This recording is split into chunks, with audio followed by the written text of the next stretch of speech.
What if the monsters of myth were not monsters at all, but mirrors, showing us the beast and the sage within ourselves? Hello, seekers of ancient wisdom and untold tales. Welcome back to Myth or Real, the YouTube channel, where we delve deep into the myths that have shaped civilizations, exploring their origins, meanings, and the truths they may conceal. I'm your host, and today, we embark on a profound journey into the enigmatic world of the centaurs from Greek mythology. The genesis of the centaurs. In the tapestry of Greek mythology, few creatures embody the duality of human nature as vividly as the centaurs, beings with the upper body of a human and the lower body of a horse. Their origin is a tale interwoven with themes of desire, deception, and the consequences of transgression. The most prevalent account traces their lineage to Ixion, the king of the Lapiths. Ixion's tale is one of hubris and betrayal.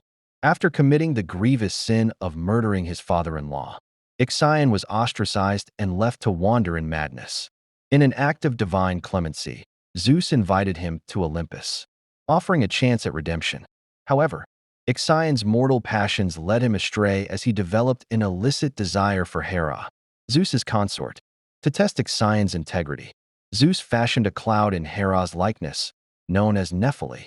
Deceived by this apparition, Ixion united with Nephili, resulting in the birth of Centaurus, a being who would become the progenitor of the centaur race.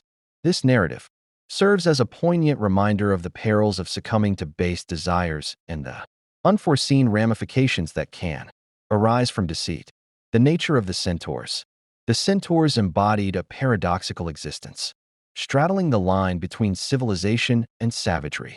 Residing in the rugged terrains of Thessalian Magnesia, they led a primitive lifestyle, dwelling in caves, hunting wild animals, and arming themselves with rudimentary weapons like rocks and tree branches. Their existence was emblematic of untamed nature, often depicted as indulgent, unruly, and prone to bouts of violence, especially under the influence of wine. Yet, within this collective portrayal of wildness, there existed exceptions that highlighted the complexity of their nature. Chiron, the wise centaur. Among the centaurs, Chiron stood as a beacon of wisdom and civility. Unlike his brethren, Chiron's lineage was divine. He was the son of the Titan Cronus and the Oceanid Philyra. This noble heritage set him apart, endowing him with qualities that transcended the typical centaurian disposition. Abandoned at birth due to his unusual form, Chiron was discovered by Apollo, who became his mentor. Under Apollo's tutelage, Chiron mastered various disciplines, including medicine, music, archery, and prophecy. His abode on Mount Pelion became a sanctuary of learning, where he mentored some of the most illustrious figures in Greek mythology: Achilles, Asclepius, Jason, and Actaeon, to name a few. Chiron's life was a testament to the potential for enlightenment and virtue, even within beings perceived as monstrous. His story challenges us to look beyond appearances and recognize the inherent potential for goodness and wisdom within all beings. The Centauromachy, Clash of Worlds. The most renowned episode involving the centaurs is the Centauromachy, the battle between the centaurs and the Lapiths. This conflict erupted during the wedding feast of Pirithous, king of the Lapiths, and Hippodamia. The centaurs, who were relatives of the Lapiths, were invited to the celebration. As the festivities progressed and wine flowed freely, the centaurs, unaccustomed to the effects of alcohol, became inebriated and unruly. In a fit of drunken lust, they attempted to abduct the Lapith women, including the bride. This egregious act sparked a violent confrontation between the two groups. The battle was fierce and symbolized the eternal struggle between civilization and barbarism, order and chaos. With the aid of heroes like Theseus, the Lapiths ultimately triumphed, driving the centaurs away and restoring order. The Centauromachy serves as an allegorical narrative, reflecting the human endeavor to tame primal instincts and uphold societal norms. Pholus, the hospitable centaur. Another notable centaur is Pholus, who, like Chiron, deviated from the typical brutish nature of his kind. Residing in a cave near Mount Pelion, Pholus was known for his wisdom and hospitality. The tale of Pholus intertwines with the exploits of Heracles, During his fourth labor to capture the Erymanthian boar, Heracles visited Pholus's dwelling. The hospitable centaur offered Heracles cooked meat while he himself consumed his raw, adhering to his kind's customs.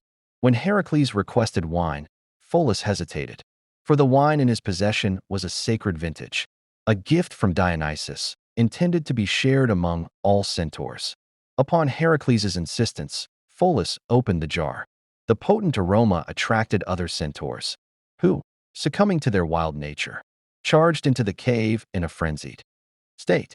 A violent skirmish ensued, during which Heracles used his poisoned arrows to fend off the attackers. Tragically, Pholus met his end when he accidentally dropped one of these arrows on his foot, the venom swiftly ending his life.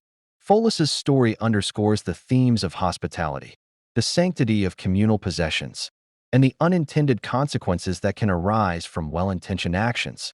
Female centaurs, the Centaurides. While predominantly male in mythological accounts, female centaurs, known as Centaurides, also grace the annals of Greek mythology. Though their mentions are scarce, they are depicted in various art forms and literature. One notable Centauride is Hylonomy, who was known for her beauty and grace. She was the consort of Silurus, a handsome centaur. Their love story is one of devotion and tragedy. During the battle with the Lapiths, Silurus was mortally wounded. Overcome with grief, Hylonomy took her own life to join her beloved in death. The presence of Centaurides adds depth to the centaur mythos, illustrating that themes of love, loyalty, and sacrifice are not confined by gender or form. Lesser-known tales and interpretations. Beyond the well-trodden paths of centaur mythology lie lesser-known tales that offer deeper insights into their nature and significance. The Cyprian centaurs, distinct from their Thessalian counterparts. These centaurs were said to inhabit the island of Cyprus. According to Nonnus's Dionysiaca, they were fathered by Zeus, who, in frustration after being eluded by Aphrodite, spilled his seed upon the ground, giving rise to these ox-horned beings. The Lamian Fears. These were 12 rustic spirits assigned by Zeus to guard the infant Dionysus from Hera's wrath. However, Hera, in her vengeance, transformed them into ox-horned centaurs. They later accompanied Dionysus in his campaigns, symbolizing the fusion of primal forces with the intoxic centaurs and the spirit of contradiction. Who truly are the centaurs, if not a mirror to the duality that lies within every human soul? Half man, half horse, a fusion of reason and instinct, culture and nature, the light of consciousness and the shadows of untamed desire. The Greeks, philosophers of the eternal human condition, did not merely craft monsters for entertainment. They sculpted metaphors. The centaur was never just a creature. It was a question. Do we rule our passions, or do our passions rule us? This duality was perhaps best explored not in battle, but in contemplation. Chiron, the sage, represented what the centaur could be, the intellect and soul rising above the beast. But most centaurs embodied what the human often is, driven by impulse, pleasure, violence, and the illusion of freedom. Their stories were warnings dressed as myths. They told the Greeks, and now us, that when we abandon reason, when wine becomes rage and instinct overtakes order, even gods cannot save us from ourselves. Symbolism and the cultural legacy of centaurs. Centaurs weren't confined to dusty scrolls or temple friezes. They galloped into Greek art, Roman poetry, Renaissance thought, and even modern fantasy. Their image, wild eyes, muscular torsos, hooves pounding the earth, became a powerful icon. In philosophy, the centaur embodied the inner battle of man. Plato alluded to such creatures in describing the charioteer of the soul, one horse noble, the other base, always in conflict. The Stoics saw in the centaur the necessity of taming the passions with logos, reason. In art, the Centauromachy was carved into the Parthenon, reminding Athenians of their victory not just over Persians, but over chaos. In Roman times, the image softened. Centaurs began to appear in gardens, playing flutes, symbols of fleeting pleasure and natural harmony. But even then, the tension remained. Were they beings of wisdom or violence, of teaching or temptation? That uncertainty is exactly why they endured. The decline of the centaurs. As the classical world faded, so too did the belief in creatures like centaurs. But myths never truly die, they evolve. In early Christian writings, centaurs were demonized, symbols of pagan sin. Later, in medieval bestiaries, they became warnings about lust and wrath. But in the Renaissance, as Greek philosophy was rediscovered, so too was Chiron, now seen as a figure of humanist idealism. By the time fantasy literature rose in the modern era, centaurs re-emerged in Tolkien's mythos, in C.S. Lewis's Narnia, in Harry Potter's Forbidden Forest. Each new version reinterpreted the ancient symbol, sometimes wise, sometimes savage, always divided. Forgotten fragments, centaur myths few know. There are obscure scrolls, lost fragments, where centaurs speak prophecies. In one Orphic hymn, a centaur foretells the downfall of heroes. In a now-lost tragedy, a centaur is said to have fallen in love with a muse, proof that even beasts could be inspired by beauty. In certain Thracian cults, centaurs were not feared but worshipped, believed to be guardians of sacred groves and initiators into ecstatic rites. This version of the centaur, not as brute but as shaman, never made it into mainstream myth. But it lingers, like a whisper in the woods, like hooves in the distance at twilight. Conclusion: are centaurs real? So we return to our question: are centaurs myth or real? Biologically, perhaps not. But mythologically, psychologically, spiritually, they are realer than most of us dare admit.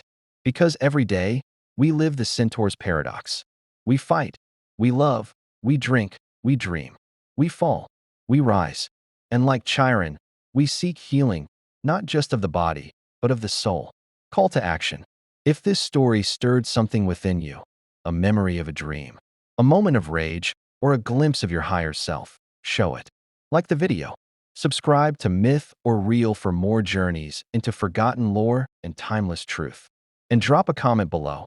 Who's your favorite mythological being? A mighty king? A fallen angel? A demon of fire or a creature of shadow? Or maybe a centaur who, like us all, stands between two worlds? Farewell. Until next time, may you walk wisely and ride wildly. This is Myth or Real, signing off.